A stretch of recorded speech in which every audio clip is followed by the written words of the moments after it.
আসসালামু আলাইকুম বন্ধুরা, আপনাদের মাঝে আবারও নিয়ে আসলাম বোনের মৃত্যু গল্পের সিজন 2 পার্ট 2। বেশি কথা না বলে গল্প শুরু করা যাক। আম্মু বলল, আরে কি বলো না তুমি, মেয়ে প্রেগনেন্ট তো কি হয়েছে, আমরা অন্য কোনো মেয়ে দেখব। বাবা বলল, না, ও আমার সাথে কেন মিথ্যা কেন বলল, এটা আমি দেখতে চাই। আমি বললাম, বাবা আমি তোমার ছেলে তাই না?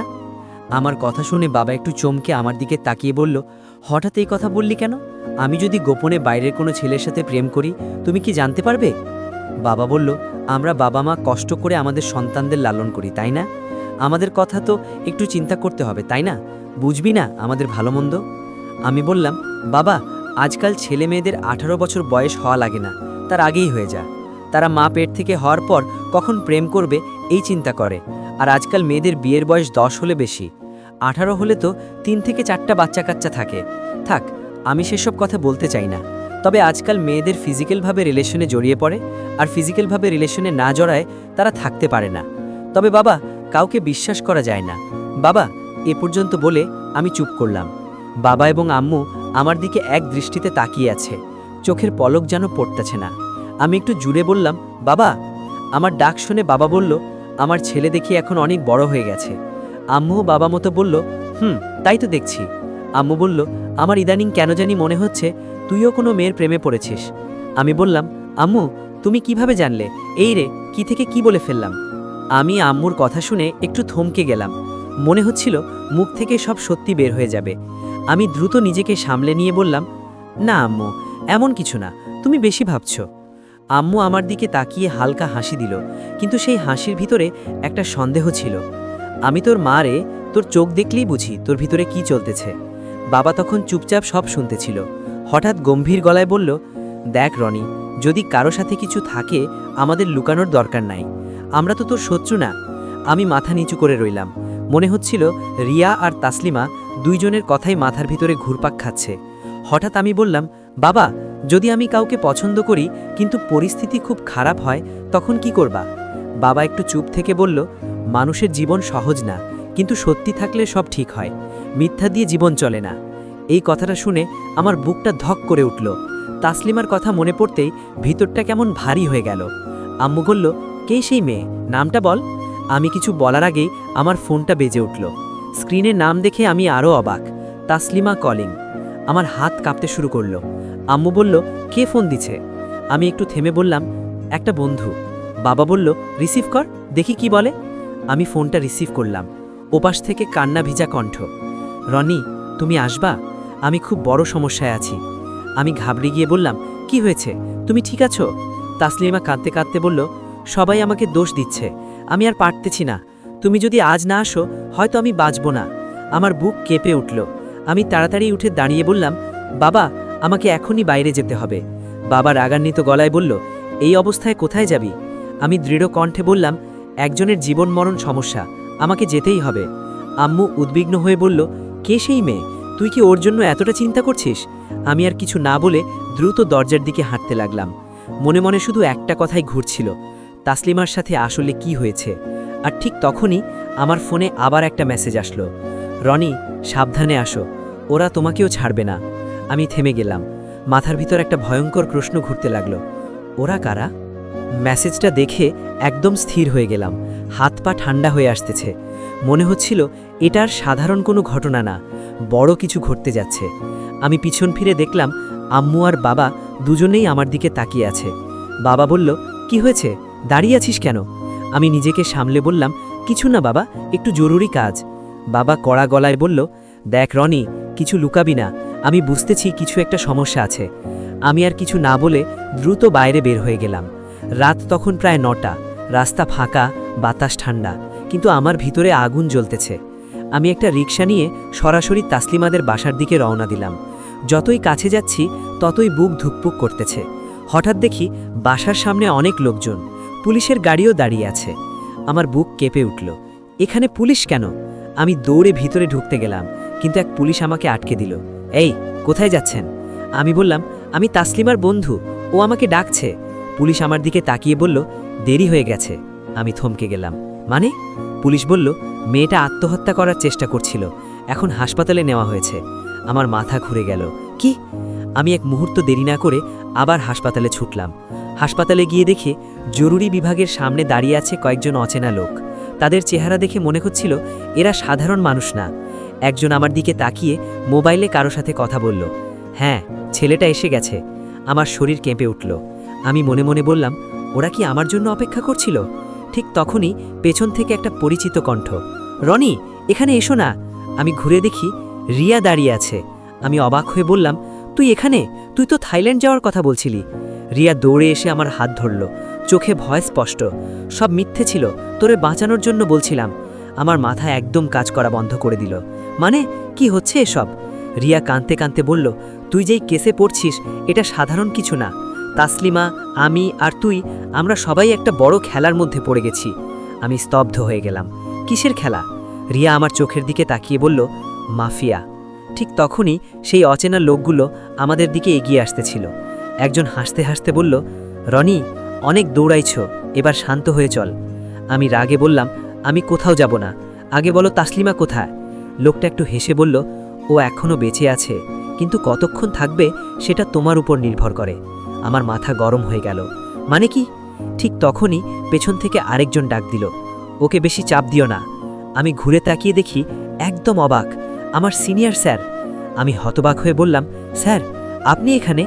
স্যার ধীরে ধীরে সামনে এসে দাঁড়ালেন। তার চোখে সেই আগের মতো কোমলতা নেই, একটা ঠান্ডা ভয়ঙ্কর চাহনি। হ্যাঁ রনি, অবাক হচ্ছ? আমার গলা শুকিয়ে গেল। আপনি এদের সাথে? স্যার হালকা হেসে বললেন, এরা আমার লোক। আমার মাথায় যেন বাজ পড়ে গেল। মানে আপনি? স্যার বললেন, হ্যাঁ, তুমি যাকে সম্মান করো সেই আমি এই পুরো নেটওয়ার্ক চালাই। রিয়া পাশে দাঁড়িয়ে কাঁপতেছিল। আমি রাগে গিয়ে বললাম, তাসলিমার সাথে কি করেছেন? স্যার একটু সিরিয়াস হয়ে বললেন, ও অনেক বড় ভুল করেছে, আমাদের বিরুদ্ধে যাওয়ার চেষ্টা করছিল। আমি চিৎকার করে বললাম, ওর কী দোষ? স্যার ধীরে ধীরে বললেন, দোষ একটাই, ও সত্যিটা জেনে ফেলেছে। আমি থমকে গেলাম। কোন সত্যি? স্যার আমার চোখের দিকে তাকিয়ে বললেন, যে খুনটার জন্য তোমার নাম উঠেছে সেটা তুমি করনি। আমার বুক কেঁপে উঠল। কি? হ্যাঁ, সেই খুনটা আমরা করিয়েছি। আমি যেন শ্বাস নিতে পারছিলাম না। তাহলে আমার নাম কেন? স্যার ঠান্ডা গলায় বললেন, কারণ তুমি আমাদের জন্য পারফেক্ট, নির্দোষ, সিম্পল আর সহজে ফাঁসানো যায়। রিয়া হঠাৎ চিৎকার করে উঠল, ড্যাড প্লিজ, ওকে ছেড়ে দিন। আমি একদম অবাক হয়ে রিয়ার দিকে তাকালাম। ড্যাড মানে? রিয়া কাঁদতে কাঁদতে বলল, হ্যাঁ রনি, উনি আমার বাবা। আমার চারপাশটা ঘুরতে লাগলো। একদিকে তাসলিমা মৃত্যুর সাথে লড়ছে, আরেকদিকে রিয়ার বাবা, এই মাফিয়া গ্যাংয়ের লিডার। আমি আস্তে করে বললাম, তাহলে তুই সব জানতিস? রিয়া মাথা নিচু করে কাঁদতে কাঁদতে বলল, না, আমি সব জানতাম না, কিন্তু যখন জানলাম তখন অনেক দেরি হয়ে গেছে। ঠিক তখনই স্যার বললেন, রনি, একটা সুযোগ দিচ্ছি। আমি তাকালাম। কি সুযোগ? আমাদের সাথে কাজ করো, তাহলে তুমি বাঁচবে, তাসলিমাও বাঁচবে। আমি দাঁত চেপে বললাম, আর যদি না করি? স্যার ঠান্ডা হাসি দিলেন, তাহলে কাল সকালে খবরের কাগজে দেখবা একজন খুনি পুলিশের এনকাউন্টারে নিহত। আমার সামনে এখন দুটো রাস্তা, মাফিয়ার সাথে হাত মিলানো অথবা সব হারানো। আর ঠিক তখনই আইসিইউ থেকে একজন ডাক্তার দৌড়ে বের হয়ে চিৎকার করে উঠল, তাসলিমার অবস্থা ক্রিটিক্যাল, এক্ষুনি রক্ত দরকার। আমি দৌড়ে সামনে যেতে চাইলাম, কিন্তু মাফিয়ার লোকেরা আমাকে ঘিরে ধরল। আমার চোখে শুধু একটা জিনিস, আমি কি তাসলিমাকে বাঁচাতে পারবো নাকি সব শেষ? যারা এখনও আমার এই চ্যানেল সাবস্ক্রাইব করেন নাই, অবশ্যই সাবস্ক্রাইব করে দিবেন পরবর্তী পার্ট সবার আগে পাওয়ার জন্য। তো গল্প শুরু করা যাক। ডাক্তারের কথা শুনে আমার বুকটা কেঁপে উঠল। রক্ত লাগবে মানে? তাসলিমা মরতে পারে? আমি আর কিছু না ভেবে সামনে এগোতে গেলাম, কিন্তু মাফিয়ার লোকগুলো আমার রাস্তা আটকে দাঁড়ালো। আমি চিৎকার করে বললাম, সরে দাঁড়াও, ওকে বাঁচাতে হবে। স্যার ঠান্ডা গলায় বললেন, আগে সিদ্ধান্ত নাও, তারপর যাও। আমার মাথা গরম হয়ে গেল। আপনি মানুষ নাকি দানব? স্যার হালকা হাসলেন, এই দুনিয়ায় বাঁচতে হলে একটু দানব হতেই হয় রনি। রিয়া তখন কাঁদতে কাঁদতে বলল, ড্যাড প্লিজ, ওকে যেতে দিন, মেয়েটা মারা যাবে। স্যার রিয়ার দিকে তাকিয়ে বললেন, তুই চুপ থাক, তোর জন্যই এত ঝামেলা। রিয়া চুপ করে গেল, কিন্তু তার চোখে বিদ্রোহ স্পষ্ট। আমি চোখ বন্ধ করে 1 সেকেন্ড ভাবলাম, তারপর বললাম, ঠিক আছে, আমি রাজি। সবাই থমকে গেল। স্যার একটু এগিয়ে এসে বললেন, ভালো, খুব ভালো, আমি জানতাম তুমি বুদ্ধিমান। আমি দাঁত চেপে বললাম, কিন্তু একটা শর্ত আছে। কি? আগে তাসলিমাকে বাঁচাতে দিবেন, তারপর যা বলবেন করব। স্যার কয়েক সেকেন্ড আমার দিকে তাকিয়ে থাকলেন, তারপর হাত তুলে ইশারা করলেন, ওকে যেতে দাও। আমি এক দৌড়ে আইসিইউর দিকে গেলাম। ডাক্তার বললেন, আপনি কি রোগীর আত্মীয়? আমি বললাম, আমি ওর সব। ডাক্তার বললেন, রক্ত খুব জরুরি, গ্রুপ মিললে এখনই দিতে হবে। আমি বললাম, আমারটা নিন।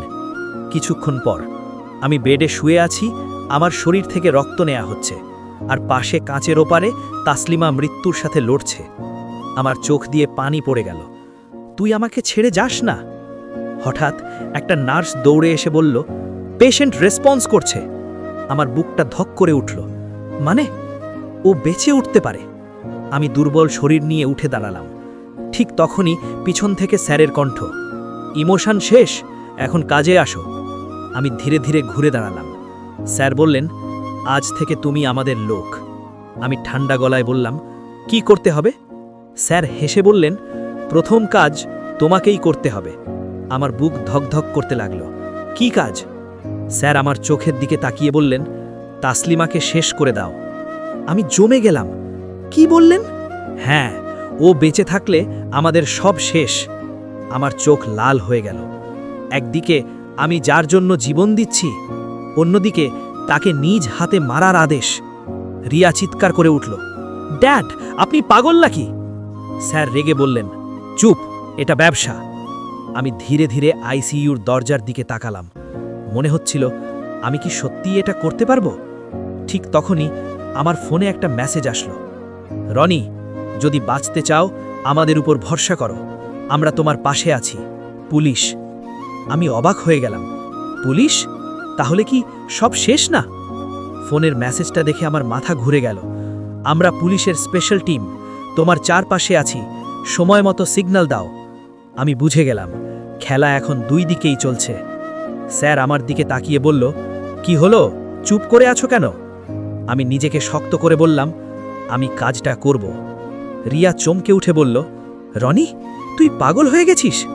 আমি ওর দিকে তাকিয়ে চোখে ইশারা দিলাম, বিশ্বাস রাখ। রিয়া কিছু বুঝতে পেরে চুপ হয়ে গেল। স্যার হেসে হেসে বলল, ভেরি গুড, এই জন্যেই তোমাকে পছন্দ করি।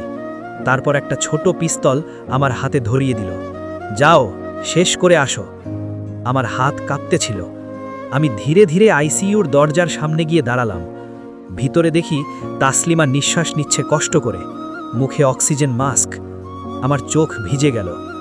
তুই আমাকে ছেড়ে যাস না। হঠাৎ একটা নার্স দৌড়ে এসে বলল, পেশেন্ট রেসপন্স করছে। আমার বুকটা ধক করে উঠল।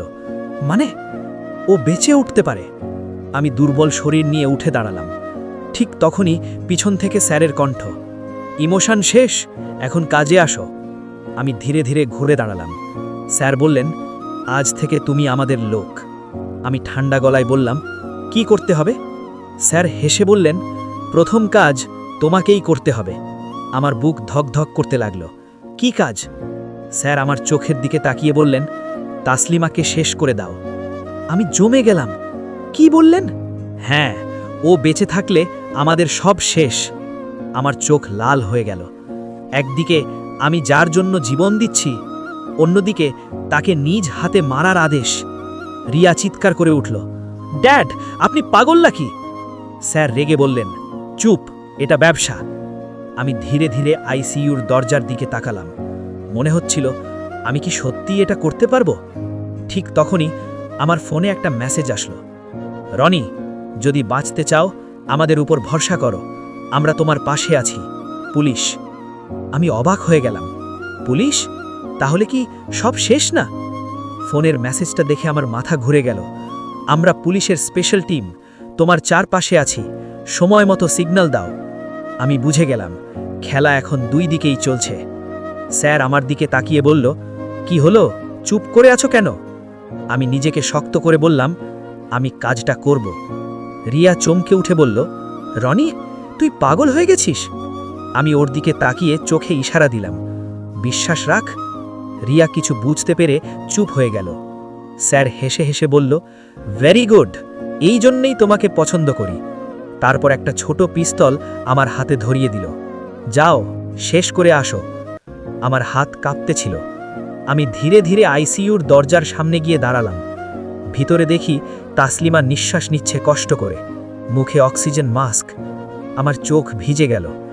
তুই আমাকে ছেড়ে যাস না। হঠাৎ একটা নার্স দৌড়ে এসে বলল, পেশেন্ট রেসপন্স করছে। আমার বুকটা ধক করে উঠল। মানে ও বেঁচে উঠতে পারে। আমি দুর্বল শরীর নিয়ে উঠে দাঁড়ালাম। ঠিক তখনই পিছন থেকে স্যারের কণ্ঠ, ইমোশন শেষ, এখন কাজে আসো। আমি ধীরে ধীরে ঘুরে দাঁড়ালাম। স্যার বললেন, আজ থেকে তুমি আমাদের লোক। আমি ঠান্ডা গলায় বললাম, কি করতে হবে? স্যার হেসে বললেন, প্রথম কাজ তোমাকেই করতে হবে। আমার বুক ধকধক করতে লাগলো। কি কাজ? স্যার আমার চোখের দিকে তাকিয়ে বললেন, তাসলিমাকে শেষ করে দাও। আমি জমে গেলাম। কি বললেন? হ্যাঁ, ও বেঁচে থাকলে আমাদের সব শেষ। আমার চোখ লাল হয়ে গেল। একদিকে আমি যার জন্য জীবন দিচ্ছি, অন্যদিকে তাকে নিজ হাতে মারার আদেশ। রিয়া চিৎকার করে উঠল, ড্যাড, আপনি পাগল নাকি? স্যার রেগে বললেন, চুপ, এটা ব্যবসা। আমি ধীরে ধীরে আইসিইউর দরজার দিকে তাকালাম। মনে হচ্ছিল, আমি কি সত্যিই এটা করতে পারবো? ঠিক তখনই আমার ফোনে একটা মেসেজ আসলো, রনি, যদি বাঁচতে চাও আমাদের উপর ভরসা করো, আমরা তোমার পাশে আছি, পুলিশ। আমি অবাক হয়ে গেলাম। পুলিশ? তাহলে কি সব শেষ না? ফোনের মেসেজটা দেখে আমার মাথা ঘুরে গেল। আমরা পুলিশের স্পেশাল টিম, তোমার চারপাশে আছি, সময় মতো সিগন্যাল দাও। আমি বুঝে গেলাম, খেলা এখন দুই দিকেই চলছে। স্যার আমার দিকে তাকিয়ে বলল, কি হলো, চুপ করে আছো কেন? আমি নিজেকে শক্ত করে বললাম, আমি কাজটা করব। রিয়া চমকে উঠে বলল, রনি, তুই পাগল হয়ে গেছিস? আমি ওর দিকে তাকিয়ে চোখে ইশারা দিলাম, বিশ্বাস রাখ। রিয়া কিছু বুঝতে পেরে চুপ হয়ে গেল। স্যার হেসে হেসে বলল, ভেরি গুড, এই জন্যেই তোমাকে পছন্দ করি। তারপর একটা ছোট পিস্তল আমার হাতে ধরিয়ে দিল, যাও, শেষ করে আসো। আমার হাত কাঁপতেছিল। আমি ধীরে ধীরে আইসিইউর দরজার সামনে গিয়ে দাঁড়ালাম। ভিতরে দেখি তাসলিমা নিঃশ্বাস নিচ্ছে কষ্ট করে, মুখে অক্সিজেন মাস্ক। আমার চোখ ভিজে গেল। তুই আমাকে ছেড়ে যাস না। হঠাৎ একটা নার্স দৌড়ে এসে বলল, পেশেন্ট রেসপন্স করছে। আমার বুকটা ধক করে উঠল। মানে ও বেঁচে উঠতে পারে। আমি দুর্বল শরীর নিয়ে উঠে দাঁড়ালাম। ঠিক তখনই পিছন থেকে স্যারের কণ্ঠ, ইমোশন শেষ, এখন কাজে আসো। আমি ধীরে ধীরে ঘুরে দাঁড়ালাম। স্যার বললেন, আজ থেকে তুমি আমাদের লোক। আমি ঠান্ডা গলায় বললাম, কি করতে হবে? স্যার হেসে বললেন, প্রথম কাজ তোমাকেই করতে হবে। আমার বুক ধকধক করতে লাগলো। কি কাজ? স্যার আমার চোখের দিকে তাকিয়ে বললেন, তাসলিমাকে শেষ করে দাও। আমি জমে গেলাম। কি বললেন? হ্যাঁ, ও বেঁচে থাকলে আমাদের সব শেষ। আমার চোখ লাল হয়ে গেল। একদিকে আমি যার জন্য জীবন দিচ্ছি, অন্যদিকে তাকে নিজ হাতে মারার আদেশ। রিয়া চিৎকার করে উঠল, ড্যাড, আপনি পাগল নাকি? স্যার রেগে বললেন, চুপ, এটা ব্যবসা। আমি ধীরে ধীরে আইসিইউর দরজার দিকে তাকালাম। মনে হচ্ছিল, আমি কি সত্যি এটা করতে পারবো? ঠিক তখনই আমার ফোনে একটা মেসেজ আসলো, রনি, যদি বাঁচতে চাও আমাদের উপর ভরসা করো, আমরা তোমার পাশে আছি, পুলিশ। আমি অবাক হয়ে গেলাম। পুলিশ? তাহলে কি সব শেষ না? ফোনের মেসেজটা দেখে আমার মাথা ঘুরে গেল। আমরা পুলিশের স্পেশাল টিম, তোমার চারপাশে আছি, সময় মতো সিগন্যাল দাও। আমি বুঝে গেলাম, খেলা এখন দুই দিকেই চলছে। স্যার আমার দিকে তাকিয়ে বলল, কি হলো, চুপ করে আছো কেন? আমি নিজেকে শক্ত করে বললাম, আমি কাজটা করব। রিয়া চমকে উঠে বলল, রনি, তুই পাগল হয়ে গেছিস? আমি ওর দিকে তাকিয়ে চোখে ইশারা দিলাম, বিশ্বাস রাখ। রিয়া কিছু বুঝতে পেরে চুপ হয়ে গেল। স্যার হেসে হেসে বলল, ভেরি গুড, এই জন্যেই তোমাকে পছন্দ করি। তারপর একটা ছোট পিস্তল আমার হাতে ধরিয়ে দিল, যাও, শেষ করে আসো। আমার হাত কাঁপতেছিল। আমি ধীরে ধীরে আইসিইউর দরজার সামনে গিয়ে দাঁড়ালাম।